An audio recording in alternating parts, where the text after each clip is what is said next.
মই উপস্থিত আছোঁ মঙলদৈ চহৰৰ মিলনপুৰ অঞ্চলত আৰু এই মিলনপুৰ অঞ্চলৰ এটি পৰিয়ালত ইতিমধ্যে অমানিশা আহি পৰিছে। ইয়াৰ একমাত্ৰ কাৰণ হৈছে মাতৃ চিকিৎসাৰ বাবে যোৱা পুত্ৰ ইতিমধ্যে মৃত্যু হৈছে আৰু মৃত্যু হোৱাৰ পাছত তেখেতক আনিবৰ কাৰণে যি ধনৰ প্ৰয়োজন সেই ধনৰ প্ৰয়োজন পূৰাবলৈ সমৰ্থ নহয় এই পৰিয়ালটি। তাত কি হ'ল? হায়দৰাবাদত এহাজিতাক ভৰ্তি কৰোৱা হ'ল। ভৰ্তি হোৱাৰ পিছত এদিন তাতে এৰাতি থকাৰ পিছত পিছদিনা সন্ধিয়া গম পাইছোঁ যে তাক ভেণ্টিলেটৰ দিয়া হৈছে। তাৰপিছত কালি সন্ধিয়া গম পালোঁ যে তাৰ মৃত্যু হোৱা বুলি কালি সন্ধিয়া গম পালোঁ আমি। কিন্তু এতিয়া হস্পিটেলৰ যিখিনি বিল হৈছে আমি বিলখিনি কোনোপধ্যে পৰিশোধ কৰিব পৰা নাই, যিহেতু পৰিয়ালৰ উপাৰ্জনকাৰী একমাত্ৰ তেওঁৱে আছিলে আৰু যিখিনি আমাৰ আছিলে পইচাৰ মাৰ ট্ৰিটমেণ্টত গোটেইখিনি শেষ হৈ গৈছে।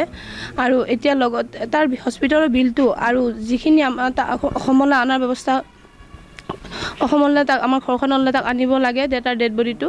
সেইকাৰণে অসম চৰকাৰৰ ওচৰত অনুৰোধ জনাইছোঁ যে হস্পিটেলৰ বিলটো দি মা অসম ভৱনত আছে দিল্লী অসম ভৱনত। হয়, মুখ্যমন্ত্ৰী অনুৰোধ জনাইছোঁ যে মাকো যেন অনাৰ ব্যৱস্থা কৰি দিয়ে, যিহেতু এই ঘটনাটো ঘটিলে আৰু মাৰ তাতে ট্ৰিটমেণ্ট কৰা আছিল কোনো নাই আৰু মাৰ লগত এজন ল'ৰা থৈছোঁ, ল'ৰাজনে মাক লৈ আহিব, কিন্তু মাকো যেন অনাৰ ব্যৱস্থা কৰি দিয়ে।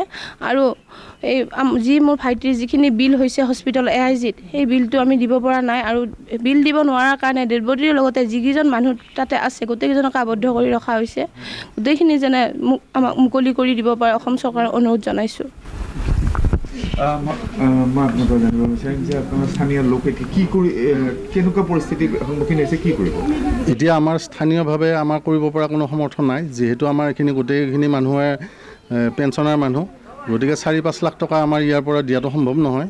গতিকে অসম চৰকাৰ মাননীয় মুখ্যমন্ত্ৰী মহোদয়ক এটাই আহ্বান জনাম যে এই দুৰ্ভগীয়া পৰিয়ালটো যিহেতু আগে পিছে কোনো নাই, দুজনে পৰিয়াল, ল'ৰাটো ঢুকাই থাকিলে, গতিকে ল'ৰাটোৰ আনাৰ ব্যৱস্থা কৰি দিব লাগে আৰু যিখিনি বিল হৈছে অসম চৰকাৰে বিলটো পৰিশোধ কৰি আমাক ডেড বডিটো আনি দিয়াৰ ব্যৱস্থা কৰিব লাগে।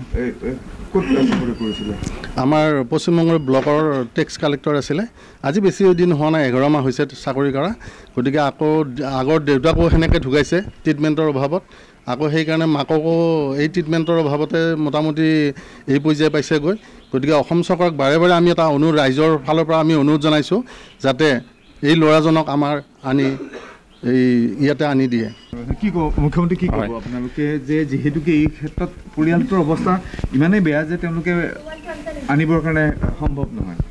নহয়, এতিয়া চাওক, এইটো বৰ মৰ্মান্তিক ঘটনা। এওঁলোকৰ উপাৰ্জনকাৰী আছিল সেই ল'ৰাজনে। বাপেক ঢুকোৱাৰ পিছত বাপেকৰ চাকৰিটো শেষ হোৱাৰ পিছত ইনকাম একেবাৰে নোহোৱা হৈছিল, কিন্তু ভগৱানৰ কৃপা আছিল আজি প্ৰায় 10 মাহ 11 মাহ আগতে ল'ৰাটোৱে টেক্স কালেক্টৰ হিচাপে ব্লকত চাকৰি পালে। এতিয়া এই ল'ৰাজনে মাকৰ চিকিৎসা, মাকৰ বেমাৰ হোৱা বুলি এতিয়া গম পালোঁ, মাকৰ কেঞ্চাৰ চিকিৎসা কৰিবৰ কাৰণে দিল্লীলৈ লৈ গৈছিল। দিল্লীলৈ লৈ গৈ তাতে অসম ভৱনত ৰাখি চিকিৎসা কৰি থাকোঁতে তাৰ হঠাতে জণ্ডিছ ফৰ্ম হ'ল।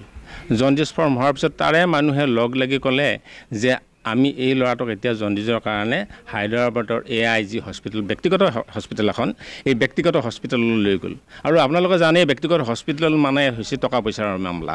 এই হস্পিটেলখনত নিয়াৰ লগে লগে তেওঁক ভৰ্তি কৰালে। ভৰ্তি কৰাৰ পিছত এতিয়া লাহে লাহে মানুহজনৰ সেই চিকিৎসাৰ নামত ব্যয় যায় 4-5 লাখ টকা হৈ গ'ল। কিন্তু দুৰ্ভাগ্যবশতঃ এই যুৱকজন ধ্ৰুৱনাথ মৃত্যুবৰণ কৰিবলগীয়া হ'ল, যাৰ ফলত এতিয়া ধ্ৰুৱনাথৰ ডেড বডি আনিবৰ কাৰণে হস্পিটেলৰ পৰা মুকলি কৰিবলৈ সেই বিল পৰিশোধ কৰিব লাগিব। আনহাতে মাকৰ চিকিৎসাৰ বাবদ দিল্লীলৈ লৈ গৈছিল, দিল্লীৰ পৰা মাকৰ চিকিৎসা তাতে ব্যয় খৰচ কৰি আকৌ ইয়াতে ঘৰলৈ লৈ আহিব লাগিব। ইফালে এওঁলোকৰ ঘৰৰ 2জন সদস্য আছিল, 2জনেই চিকিৎসাৰ নামত গৈছিল।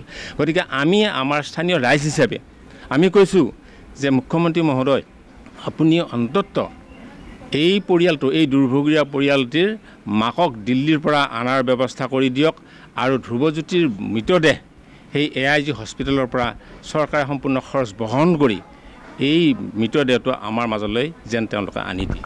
ধনৰ যথেষ্ট প্ৰয়োজন হৈছে, কিন্তু ঘৰখনত একমাত্ৰ উপাৰ্জনকাৰীগৰাকীয়ে ইতিমধ্যে মৃত্যু হৈছে। গতিকে এনে পৰিস্থিতিত মৃতদেহটো অনাটো দূৰৰে কথা।